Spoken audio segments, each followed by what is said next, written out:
دیگر خبریں شامل کریں اور آپ کو بتائیں کہ وہاڑی سے ایک دل دہلا دینے والا واقعہ سامنے آیا ہے، جہاں مسلم ٹاؤن کی رہائشی لڑکی اقصیٰ نے اپنے خاوند کے ہمراہ پریس کانفرنس کرتے ہوئے اپنے ہی خاندان پر سنگین الزامات بھی عائد کر دیے ہیں۔ اقصیٰ نے کہا کہ اس کے والدین زبردستی اسے طلاق دلوا کر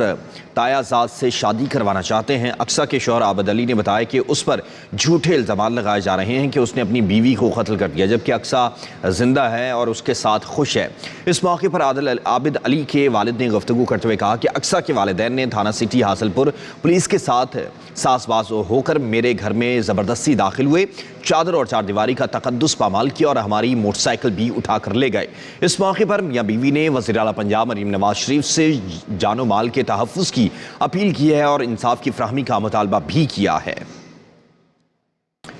وہاڑی سے ایک دل دہلا دینے والا واقعہ سامنے آیا ہے، جہاں مسلم ٹاؤن کی رہائشی لڑکی اقصیٰ نے اپنے خاوند کے ہمراہ پریس کانفرنس کرتے ہوئے اپنے ہی خاندان پر سنگین الزامات عائد کیے ہیں۔ اقصیٰ نے کہا کہ اس کے والدین زبردستی اسے طلاق دلوا کر تایا زاد سے شادی کروانا چاہتے ہیں۔ اقصیٰ کے شوہر عابد علی نے بتایا کہ اس پر جھوٹے الزامات لگائے جا رہے ہیں کہ اس نے اپنی بیوی کو قتل کر دیا ہے، جبکہ اقصیٰ زندہ ہے اور اس کے ساتھ خوش ہے۔ آگے بڑھتے ہیں اور یہاں پر آپ